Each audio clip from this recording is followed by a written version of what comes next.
This is the 116 Life on Holy Culture Radio, Sirius Channel 154. I'm your host, Ace Harris, and I'm here with a very special, legendary guest, a very important person and friend to me, the incomparable, the amazing leader, speaker, pastor, communicator, soon-to-be author, father of many. Come on. And mentor to a lot more, Scott Free. What's up, man? Come on, bro. I had to give you them flowers, man, dog. that was fire, bro. Hey, thank you, man. I've been working on my podcast and interview, setups, you know what I'm saying? So hopefully that was, brother. was right. That was amazing. It's an honor to be here, bro. Man, for real. This is really dope. This feels like I'm talking to family, man. That's what it is, man. We've known you, each other for a long time. Definitely. I mean, we can definitely get into it, but for the people that don't know, tell them like your name, who you are, what you do, and why is it so important for you to be here, and why I'm smiling from ear to ear. I go by Scott Free. Here, I live in Atlanta. I've been living in Atlanta for the last 23 years now. Jeez. Born and raised in Miami, Florida. Right. Grew up around the hip hop culture. Grew up in the hip hop culture. Clearly. Not around it, in it. And I always say things like, I was discipled by Redman, Method Man. Right. And so with that came a lifestyle. Hold on, not Two Live Crew? Yeah, Two Live Crew. Luke, Two Live Crew, all of them. For sure. Miami boy, y'all had. But with that came, a lifestyle of seeking the world. You know what I mean? It just left me empty. And it wasn't until I moved to Atlanta that I had an encounter with the living Jesus. And it was a couple years after that I changed everything about myself. I changed how I dressed. I couldn't listen to rap music. I threw away all my DVDs of Juice and all the classics. For sure, yeah. Because it reminded me of who I used to be, and I hated who I used to be. And it wasn't till a few years after that that I met a guy who was involved in music ministry. This is like 2001. Right. That I started to get involved in what we now call Christian hip hop. But I realized like my gifting that the Lord gave me. I thought I used to rap, I used to DJ back then, I used to do all this stuff, but when I realized my gifting was to be, an evangelist, a shepherd, for sure. a leader. And when I would speak, people responded. You know what I mean? So I see people jumping around having fun with music, and that was great. I thought it was a great tool. So early on in my walk with the Lord, he showed me like music is a tool, an effective tool that we can utilize for the advancement of the kingdom on this earth. And so I started to share my testimony. I started to really learn how to preach the gospel because I didn't know how to do nothing. That's amazing. And just jumped in, both feet. Man, that's so much I want to unpack, man. Yeah. Like, so you was, for those who are listening, tuning in, Scott is an evangelist, pastor, and has an organization called City Takers, but that's how many of me and my peers in Christian hip hop know him. And we'll get into all the details of that. But I think it'll be important for you to kind of share, how was your upbringing in Miami? Like, why did you come to Atlanta? How'd you get from Scott in Miami to now, like the City Takers head and evangelist and kind of streets ministry person that you are? You know what I'm saying? Yeah. How much time we got? We can do a little. I think.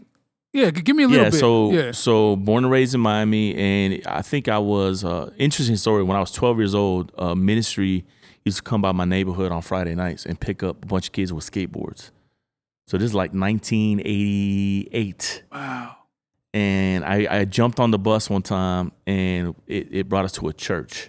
And I'll never forget the feeling at 12 years old, like, man, they tricked me. Like, you know what I mean? I thought really? They said we're going to skate park. That's what it was. They were going to skate park, and we pull up to a church. And but to their benefit, they had like 50 ramps out there in the parking lot. It was a little. This is 1988, bro. 1988. I step off the bus. They're playing rap music, bro. Like they're playing like LL Cool J, Run DMC. Really? Like back when hip hop was, fairly. It had a lot of clean aspects to hip hop. I know. Back then, way back then. Way back. Yeah. And they had skateboard ramps and basketball. Really? I remember at one time they would call everybody. It's like 500 kids in this little tiny church parking lot. They would call everybody in. What I know now is a youth pastor would get up and share the gospel. Wow. And so when I was 12 and 13 years old, I heard the gospel for the first time. But what was funny was I was attracted to the music part and the guy DJing. So I got involved in DJing hip hop music like 1989, 1990. Through that experience?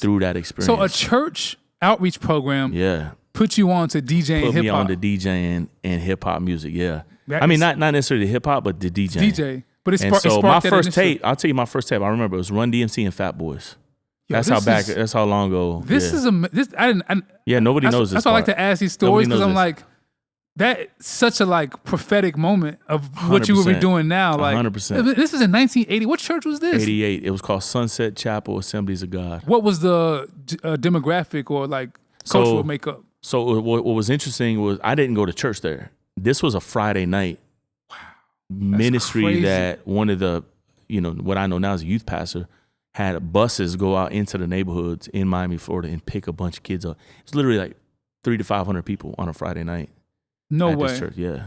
And they're playing LL Cool J. They got DJs, turntables, food, games. The whole joint. And they're preaching the gospel to young kids. Preaching you the gospel. You were 12 years old. I was 12 years old. Yeah. That's the first time you heard the gospel? First time I heard the gospel ever. And here's the thing. I remember praying, asking Jesus into my life. I remember doing all the stuff, but I never knew him. But a seed was planted. You know what I mean? A seed 100% was planted. That gave birth 12 years after that. Do you feel like 25 years old. Do you feel like that church knew the? No, they didn't, because I found the dude. That's amazing. Who was the pastor at the time, and he. What was their vision like? And this is very progressive, very innovative, very progressive. And so when I talked to him, and this is probably like 10 years ago or so, he felt like a failure because a lot of the kids had passed away or in prison or you know what I mean, like just falling off. And I was so excited to tell him, I'm like, no, you're not a failure. Like, you never guess what I'm doing right now. Like, you know what I mean? Like, what was his reaction like when you told him that? I mean, I only spoke to him over Facebook. You know what I mean? He actually found me on Facebook. It was very interesting. And so, long story short, I never gave my life to the Lord, started DJing. Sure. You know what I mean? When I got in high school, and I was in high school 1990 to 95. And like, I was one of the only young hip hop DJs in my high school. And we were doing this is back when house parties were big. House parties, clubs are really big, and hip hop was literally on the upswing. Yep. You know what I mean? Early 90s, they call it the golden era hip hop. So I was blessed to be around that. Sure. You know what I mean? DJing in clubs, and Def Squad would show up, and these people would show up because I was in Miami. Oh yeah, you was a hub, yeah. So it was popping. And so when I was in high school, I was actually making money DJing.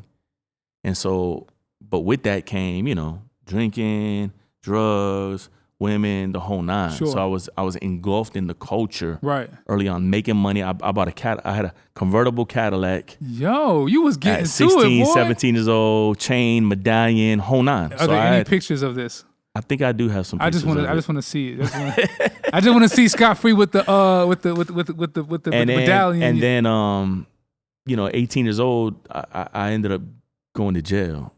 Okay. At 18 years old in Miami, Florida, for a drug charge. And I was kind of in and out of jail at the age of 18. Then I got sent to a program. So I left school because to me it was like I was wasting my time in school because I'm making money doing hip hop music. You dropped out of school? Dropped out of school. I don't really share that a lot, but I'm sharing it now. Sorry. No, you good. I ended up going to a program called Job Corps because the court sent me to a program called Job Corps. I went from Miami to Asheville, North Carolina. Okay. Got a GED, got a trade, and then I'm going back to Miami and just getting in trouble again. You know what I mean? Like just a knucklehead getting in trouble. Long story short, my son Caleb, who a lot of people know here at Reach, who's 25 years old now, was born in 1998. And when I seen him born, I remember looking at him in the hospital like, I got to do something different with my life. And so I picked him up, and this is about a year later, and moved to Atlanta. And my first year in Atlanta, things got tough. And I'll never forget, I was in a U-Haul truck. A guy who had served time in prison was helping me move. He had tattoo sleeves down his arms. I didn't know him. And you know how it is, like letting another man in your house. Oh, yeah. That you don't know. You kind of like got that like side eye, you know what I'm saying? Yeah, I'm watching him. I don't know this dude, but I needed the help. So he's loading up the U-Haul with me. And we get in, and he's like, do you mind if I ride with you? Do you need help unloading? I'm like, yeah, I need help unloading, So he rides with me, and he starts sharing his testimony, kind of like I'm sharing right now. And he's like, man, I went to prison, and I used to go to church in prison. And he said one night after church, he gets down on his face in the prison cell, the dirty floor, and he starts praying to God. And this is what made me. So I'm listening to this, right, the whole time, and I'm like, whatever, bro. I just, you know what I mean? I'm just like, I just want to get where we're going and unload this stuff. And he's like, Jesus walks into the cell. Now, this is 23 years ago. I'm in a U-Haul truck. You with a strange man. Right, with a guy I don't know, and he's talking about Jesus walks into his jail cell. Wow. I'm like, man, whatever, bro. Like, you know what I mean? In my mind, I'm just checked out. And he's sitting, U-Haul truck has a bench seat, so he's sitting 2 feet from me, talking to me like I'm talking to you. And he starts telling me that, he's like, Jesus is telling me that on this date, I'm going to get out of prison. I'm going to meet my wife. I'm calling you in the ministry. And he's like, all this stuff. And he says, on the exact date that Jesus said I was getting out, I got out of prison. He's like, I walk into a Blockbuster video. This is how old the story is, right? And he's like, and he points at a God shows him a woman. That's your wife. He asks her out. He starts dating her, marries the woman, gets called into ministry. And so I'm like, I stop at a red light, bro. This is crazy. So I stop at a red light. And I thought in my mind, I wonder if Jesus, because it's not that I was an atheist. Right. You had an idea. I had an idea who Jesus is, right? But it's not that I didn't necessarily believe. I just didn't know him. Mm-hmm. And I think there's a lot of people out here right now that, you know what I mean? Like, you might know of Jesus, you just don't know him. Right. And so I thought for a half a second, I wonder if Jesus would do the same thing for me. You said that to yourself? In my mind. I was like, I wonder, because I'm hearing this. I said, I wonder if Jesus would do the same thing for me. And in that moment, I stopped at a red light. I had this vision of literally every time that God saved my life. And I didn't know that he saved my life till this moment. I seen where my life could have been taken from me, like a vision of it in my mind, like a movie reel. Sure. Like boom, boom, boom, boom, all these different times that I could have lost my physical life. But I knew that God, in the vision, I knew that God the Father had saved my life. That's amazing, man. And then at the end of the vision, I see myself as a 12-year-old boy with a skateboard in my hand getting on a bus. Which was harks back to points back to the for the first time in my life, I'm 25 years old. I heard God speak to me, and he said, Scott, after the vision of myself getting on this bus on a Friday night, he said, Scott, I've been pursuing you this whole time. That's amazing. And man. I woke up to a car honking in back of me, right? And this guy's still talking to me, right? Ministering to me at this point. And I got afraid because I realized I've been crying at the red light. So there's tears running down my cheek. There's tears on my so I'm wiping my tears off my face. My heart is pounding in my chest, right? And in that moment, this was the year 2000, the Lord just radically saved my life. So for me, bro, it was like I walked away from everything, delivered from everything. And it was a few years after that I got involved in music, you know what I mean? I realized that God wanted to use me in the context of specifically hip hop. He pulled me out of it. And so now he wanted me to go back into the culture that he pulled me out of. Yeah. But it took a few years because for me, he had to change the thing between my ears. Sure. He had to change my mind about a lot of things in order to put me back into, you know what I mean, be a seed of the kingdom. That's dope. So you basically, this gives full great context, man, because City Takers is a phenomenal organization that you started here in Atlanta, which you can share more about. But to know where you came from and to hear what you got into, what you're doing now makes so much sense. So why don't you just tell the people, man, a little bit about how you started City Takers, what you guys do, and all the little bells and whistles about the greatness. You know what I'm saying? So for the first 5 years of my walk with the Lord, I was just serving, faithfully serving. You know what I mean? Like people always ask me, how'd you start City Takers? I'm like, I served my home church for 10 years. Oh, talk. Can you? And then can people, I retweet that? Yeah. People always walk away with their head down. Like I think about it like the rich young ruler story, right? It's like, for sure. We want the microwave ministry, but there's no such thing as, I always say it like this, there is no elevator in the kingdom, there's only a staircase. That's fair. And you got to take one step at a time to get where God is taking you. So for me, like I just started to serve faithfully at my home church, which my home church ended up being the church that dude in the U-Haul truck attended. He's the one that invited me to church. And I started to go to church with him. And, from there it was a wrap. So I just started to serve, man. I started to get involved in anything. Right. Like, you know how when you young Christian, like you on fire for the Lord, you got that zeal. That zeal. I was at everything. Oh, but you was on 10. I was on 10. I was on Sunday night. They had church. Were you in the hip hop element that you are now? Or you were kind of more like...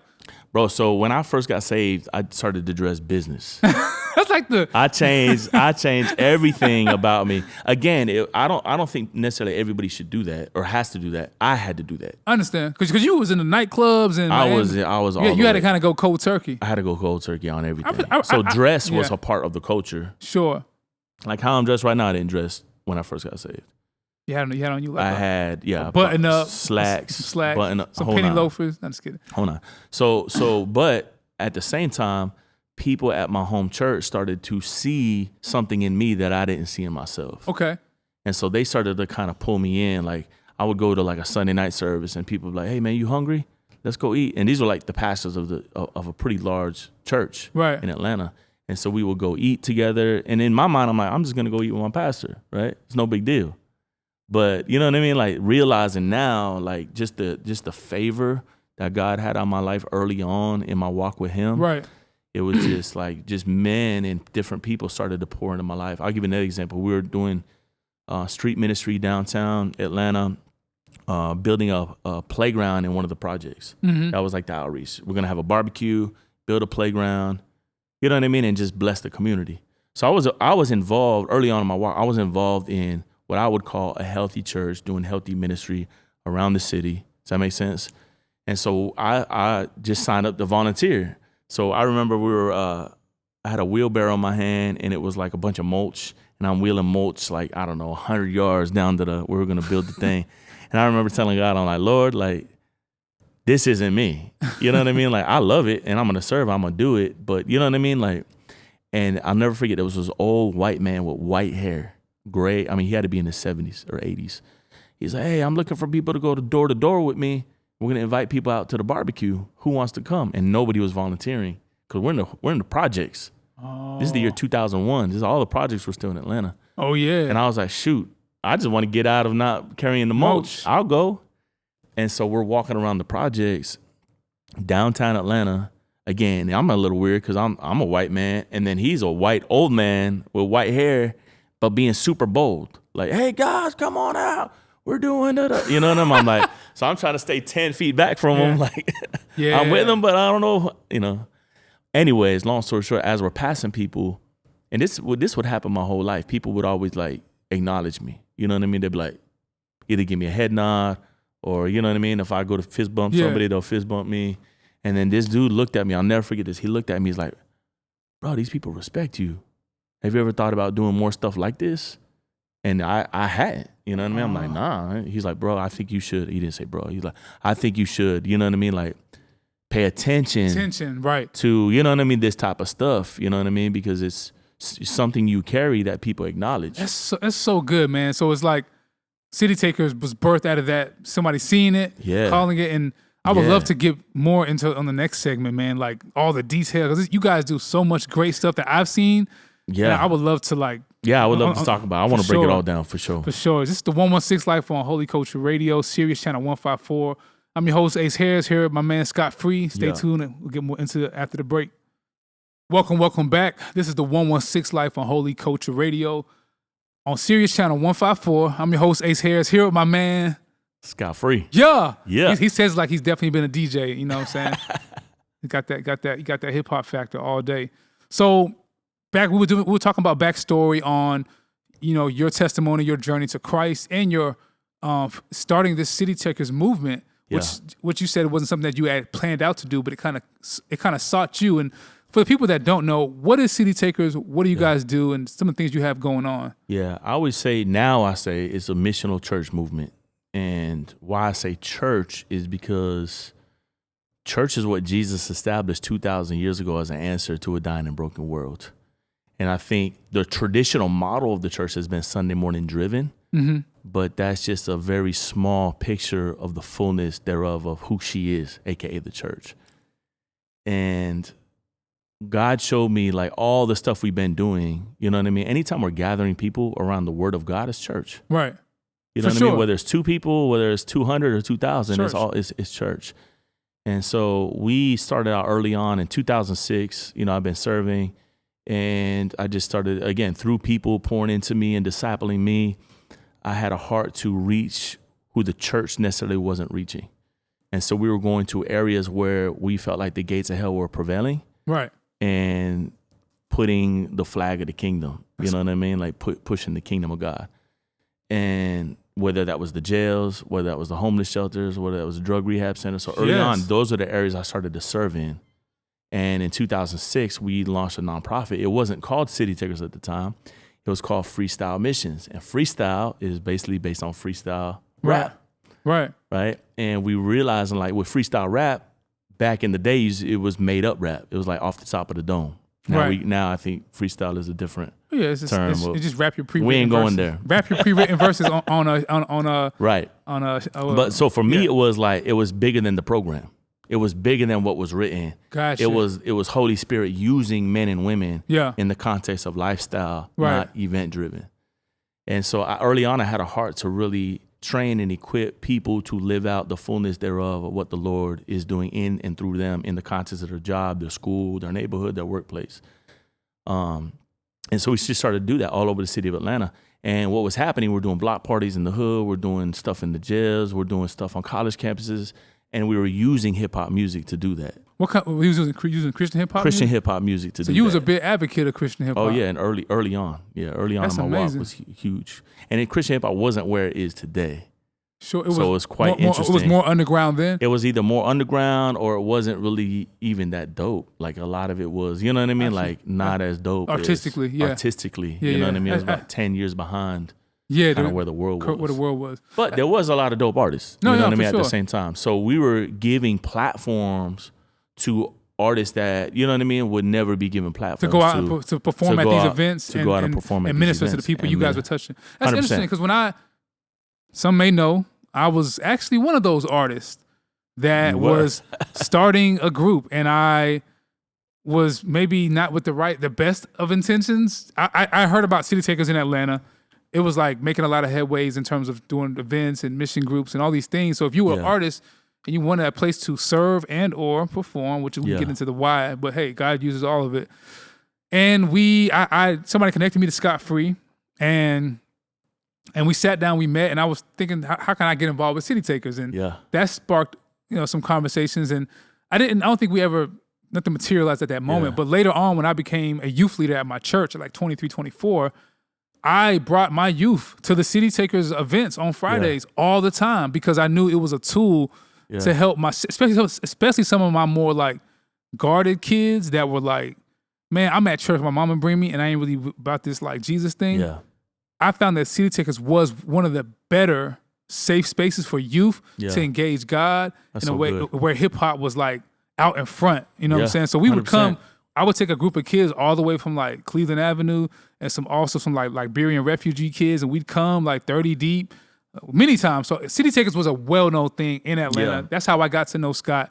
And I think you're obviously very humble in this, but City Takers is a well-known thing in Christian hip hop. And I don't think people realize how many Christian hip hop artists, like considering our platform, 116 Life, with faith, culture, and music. Yeah. And then some people will argue, where's the ministry side? But it's interwoven when you look at the starting point. A lot of these artists, ministry and music were so intersected. And a lot of people don't know this, Scott, but it seems like with City Takers, have been a gateway or a starting point for a lot of Christian hip hop artists that are now mainstage names at this point. Talk a little bit about how City Takers has been a bridge for Christian hip hop artists to serve, learn, and grow, and help you kind of start the career. Yeah, I would love. So in 06 to 09, we were just doing all these outreach events. Yeah. And people were encountering the Lord. People were being delivered, set free in the neighborhoods, and everybody was always like, "Man, where's your church? We want to go to your church." Oh. All of us went to different churches. Like our whole team had different home churches, but nobody was excited about inviting people to their church. You know what I mean? Nobody's excited inviting the world into their church because their church was probably a more traditional, culturally different, you know what I mean? And no matter what church we went to, it wasn't going to look like us. That makes sense? There wasn't going to be rap music on the stage. There wasn't going to be, you know what I mean, people in J's and hats on the stage. Like it was just culturally different. So that's when we started the City Takers experience on the Friday nights. Gotcha. Our first one was January 2010. Wow. The third one that we actually had Reach come out. We had Tadashi, Lecrae came, and a bunch of other. That was March 2010. Wow, that's crazy. That was the third event that we pulled off. And we did it from January 2010 till February 2020 till COVID hit.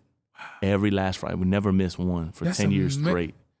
That's so amazing, it was the longest running Christian hip hop event in the nation, like consistent. And we still do it. We just haven't done it back every month. Sure. Saying that to say, I've always had a heart to give platform to marginalized voices, meaning people who are sitting in churches, people are sitting in communities who nobody would ever hear because you don't got the network, you know what I mean? You know what I mean? Maybe they're poor or they're from a marginalized community. And so literally I wanted to create platforms, you know, in the city of Atlanta that will position people to be heard. That's what hip hop's about, right? It's about hearing the story. Like, you know what I mean? It's For sure. It's poetry of the streets. It's like, you know, and so especially that glorifies God. Sure. And so in 2010, we just started to use, you know what I mean, local artists, or even before that in outreach. But then when we started to do the monthly events, you know what I mean? Like it was a larger platform, and that's when it really started to take off, because that's when people were starting to see, you know what I mean? Like God really start to move in the context of church. Sure. You know what I mean? Like the street stuff, people liked it, but not a lot of people are gonna get involved in it, and that's okay. But when you know what I mean? We did an event on the last Friday of the month. Man, we started to see, the first one was like 50 people. The second one was like 300 people. By the third one, we had like 700-800 people, and it grew really fast. We would sometimes have 800-900 people on a Friday night to hear worshiping God, and we would do worship right in the middle of it. If you remember, we would have a band. We do worship. I come out, preach the gospel, do a big altar call. We went in. Holy Spirit show up. You guys were literally like the name, like City Takers. You guys were intentional about. It wasn't just a cool name to have. Yeah. So I to go back to the question, I always loved, you know what I mean, like giving artists these platforms, especially the artists with the right heart. And that's what good. I would always look for. For sure. It's like, it's one thing for artists to be like trying to get on and try to leverage the platform, you know what I mean, for their gain and benefit. But the ones who are willing to serve, the ones who are willing to, you know what I mean, get out there with you and love our neighbors. Yeah. I remember RG, bring up an artist, bro. We were doing a block party in Marietta, Georgia, in one of the apartments.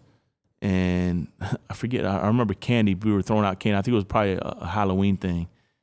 And he was like, I rap. And he was like, he'll tell you the age, but he couldn't have been 13, 14 years old. Crazy. Maybe 12. Like he was a young kid. What's your name? RG. And all right, bro, like, you want to rap? And then I made him, like, after he rapped, I made him share a prayer or a message, translated what I was saying in Spanish. For the community. Community to hear. So you know what I mean? I pulled them in to translate, you know what I mean? Or share the gospel in Spanish because it was a Hispanic community. Talk about, and then you also had, I know, like, I feel like 1K Few, Big Bree, a lot of people were walking through those City Takers doors before they were like signed up. Yeah, I remember Few when he was 14, 15 years old, you know what I mean? Then he became Future Kid. A lot of people don't know that. Future Kid, and we gave him the platform several times as Future Kid to perform and the rap. And I remember the whole process of going to 1K and 1K Few, all of that. I walked with. Talk about, I think you had some interaction with Hovey. Yeah. Like, talk about, like, how'd you meet? So Hovey, interesting story. His mom and dad used to serve with City Takers. Really? 10 plus years ago, probably 14 years ago. When we were doing stuff in the streets with the homeless, we were doing homeless church services, homeless outreach. His mom and dad used to come down and serve. They lived in North Georgia somewhere. And I mean, Hovey, when I met him, he was probably 7 or 8 years old. That's crazy. Yeah. So his parents used to bring him to serve, you know, at the City Takers outreaches on the streets. And then, you know, of course, we lost touch years later. And I had Hovey hit me up on Instagram. He's like, hey, bro, I'm moving to Atlanta. And again, this is 14 years later, right? This is like, I had no idea who he was. He's like, I'm moving to Atlanta. My pops told me to hit you up. And then so I click on, you know, and I try to respond to all my DMs if I could. I click on his page and I'm like, okay, another rapper, you know what I mean? Moving to Atlanta. And he had all these little kind of music videos. I was like, that's cool. Hit me up when you get here. Like, you know what I mean? And again, I'm not knocking it. Like, I love on everybody the same. And so he's like, cool. So he hits me up when he moved here. The day he moved here, he hit me up. He's like, hey, bro, I'm in Atlanta. And I'm like, all right. I still don't know who this kid is, right? And I'm like, he's like, can we meet? I'm like, sure. I'm going to get a smoothie right now. Meet me here. And he's like, okay, cool. That's only 5 minutes from me. This is right by my house. Crazy. So he moved with an aunt that lived 4 minutes from my house. Out of all of Atlanta, God put him 4 minutes from my house. He meets me. He's like, you don't know who I am, right? I'm like, help me out. Like, you know what I mean? He's like, and he started to tell me who his parents were. Wow. And it dawned on me who his parents were. I was like, oh my God, you the little kid. That's you know crazy. what I mean? And so, so we just started to build, bro. And he said this, he said his dad once, because Hovey dropped out of college. Yeah. You know what I mean? Based on what the Lord was saying to move to Atlanta. His dad's like, okay, you can go, but the only way you go is you need to hit up Scott Free when you get to Atlanta. And so he was obedient to what his father had asked him to do. You know what I mean? I looked out from day one, and especially once I realized who he was. I knew his dad. His dad called me. I talked to his dad. He's like, please look out for my son. I forget how old Hovey was when he moved here, 19, something like that, teenager. I was like, I got you, you know what I mean? And so it wasn't long after that he started to serve with us. He started to come to our church. It wasn't long after that before his living situation had to change. Right. And he was worried about going back to Brunswick, Georgia. That's where his family moved. And I felt the Lord was like, no, I want, bring him into your house. And so we brought Hovey in our house 6 months after he moved here. Fuck, he recorded some songs there that we did. He did, bro. Like he was writing, during COVID time. During COVID time, he went through COVID with us. Yeah, that's he crazy. Lived there the year before, and then during COVID, yeah. So it's really dope. That's super. I mean, I think just to kind of like recap, something I've said and I'm seeing in you is like, City Takers, the mission that God, laid on your heart. I think it's just good for people to know the undercurrent of like Christian hip hop and service and ministry. Like a lot of artists that are like some of y'all's favorite artists started serving through City Takers. Yeah, and it's not even about like that City Takers is here to blow up artists. I'm just saying like you have got to see people who have like amazing kingdom platforms now. You've got to see them at an early stage in their walk and at their service level, and now you had a small part to play in like their spiritual maturation 100%. and development. I think that's super dope. But not even that. I feel like there's other artists, not just hip hop, even like worship artists that you've had a really big hand in. Which we can get on the next segment. Yeah. Which I know you're humble, but I think it would be dope for people just to hear the hand that ministry and missions and that outreach serves in the music space, which is such a great joy to my soul. I always joke with Scott how like, the plaques and Grammys is cool, but I feel like this brother's gonna have his rewards in heaven, 10x, you know what I'm saying? All that. So stay tuned, man. The next segment we can get into some of your work with Maverick City and all the other things that City Takers is doing and kind of some of your next steps and vision. So cool. This is the 116 Life on Holy Culture Radio, Sirius Channel 154. I'm your host, Ace Harris. This is my man, Scott Free. Let's get into it. Stay tuned. This is the 116 Life on Holy Culture Radio, Sirius Channel 154. I am your host, Ace Harris. This is my man, Scott Free in the building. Yeah. How you feeling, bro? I feel great, bro. Man, this is honored to be here. That's super dope, man. For those who've been catching up, man, we've been talking about City Takers, backstory, how you got into the faith, and then how you've been a gateway for a lot of Christian hip hop artists before they were had a platform. But you've also done recently some amazing work with Grammy Award-winning group Maverick City. You went on tour with them on their tour with Kirk Franklin.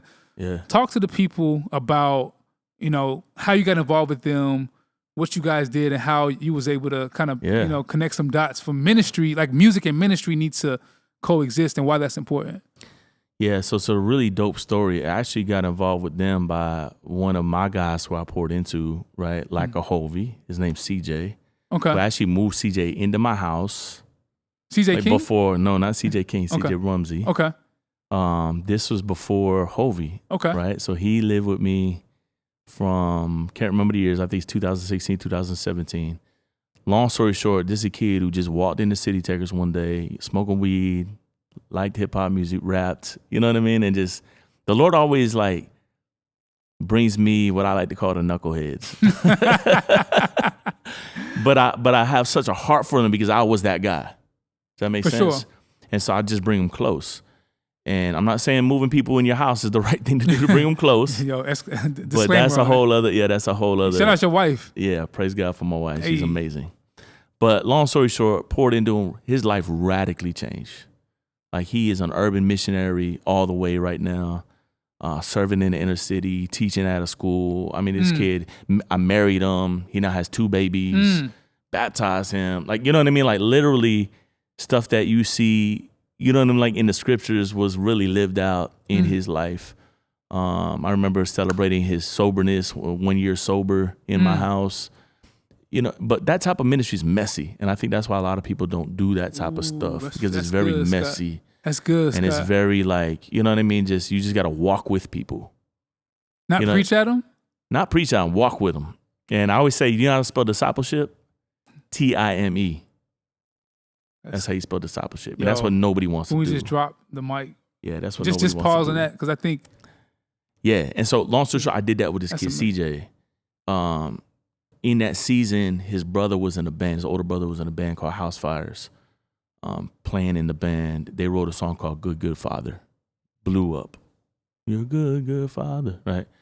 And so it was in that season that they started to realize like a lot of their events they were doing, a lot of music they were doing was very, impacting the white church.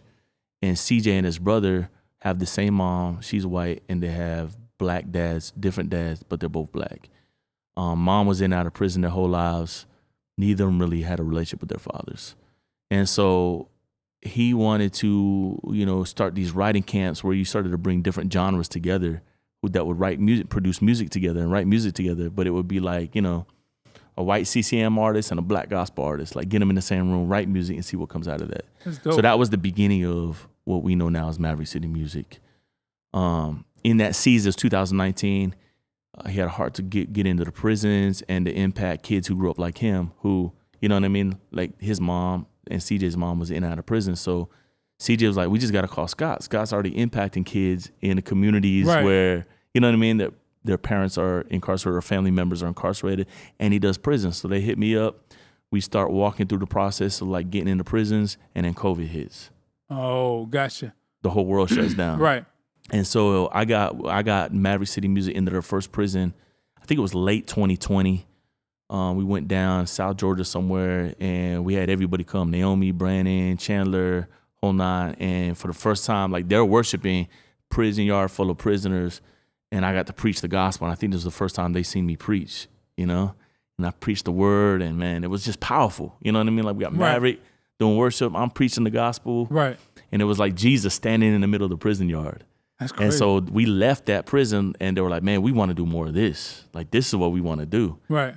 And then this crazy idea came, what if we recorded an album in a prison? And in my mind, I was like, that'll probably not happen. You know what I mean? What made you think but that? I was like, just because there's just too many. A lot of red tape to There's tons of red tape in the prisons. Tons of red tape.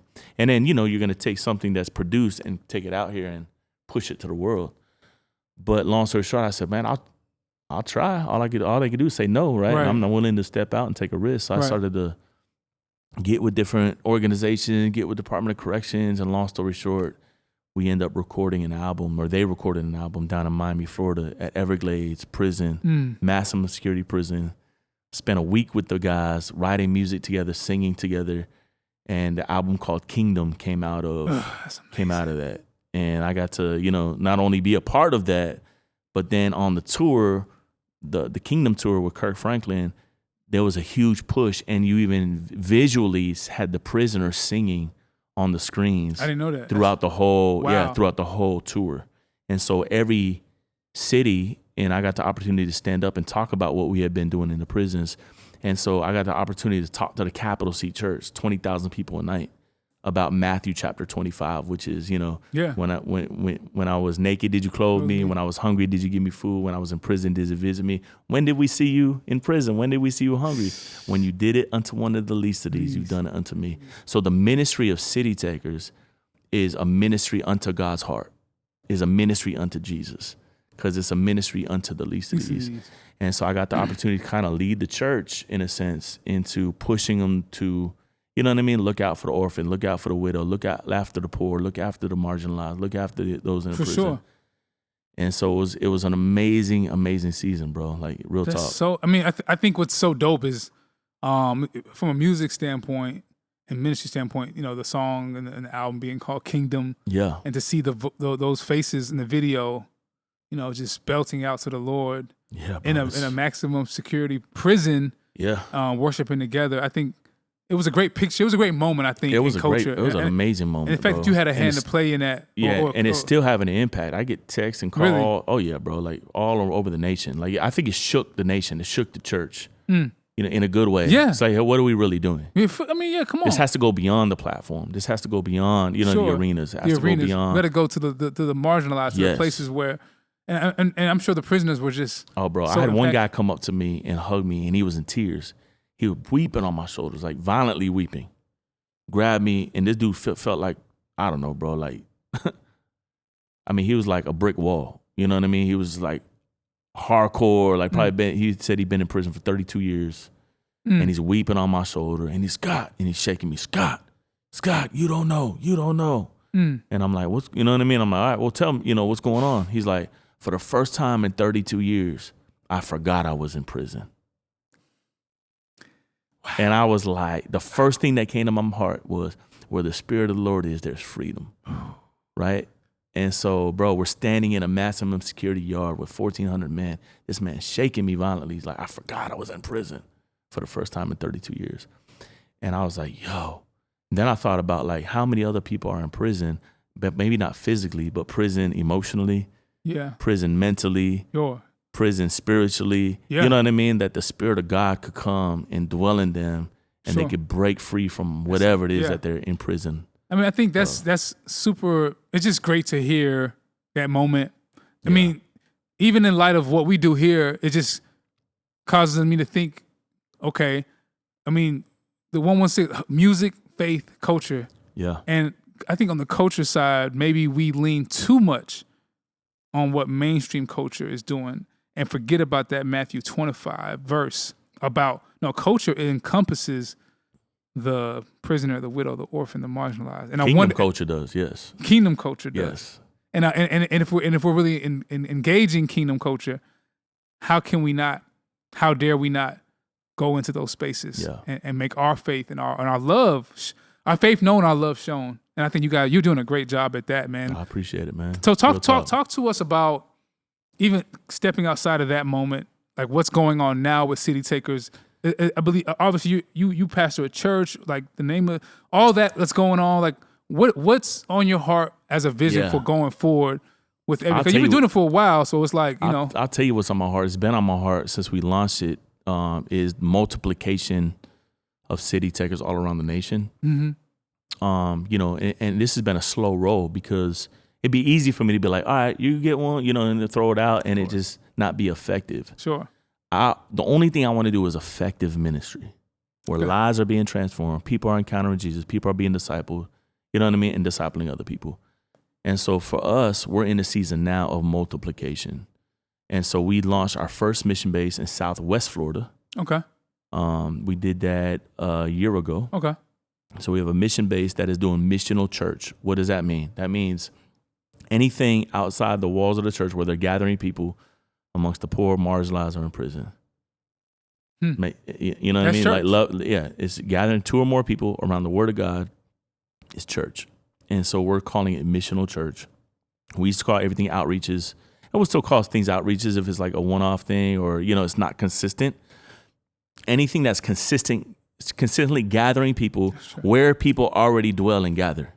Not bringing them into another. So it's less of a consumer-driven mindset, meaning like come to us, right? Right. And we're going to have church. It's more like we're going to take the church to the people.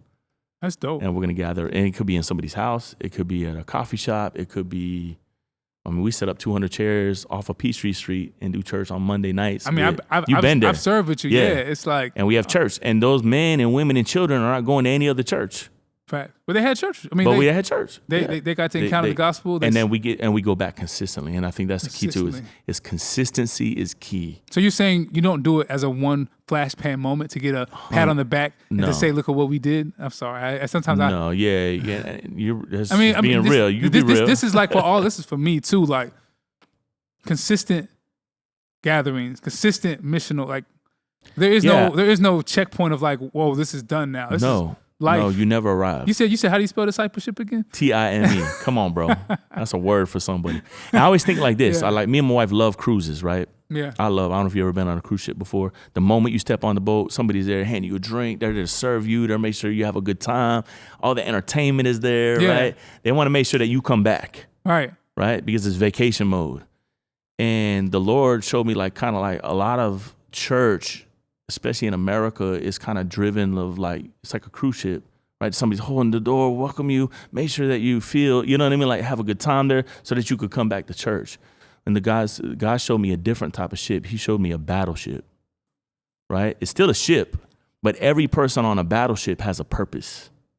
Every person, from the guy who sweeps the floor, the guy who cooks the food, the guy who loads the missiles up in the guns, to the guy driving the ship. Every person on that ship has a purpose. And he says, my church has become like a cruise ship, but it's really like a battleship.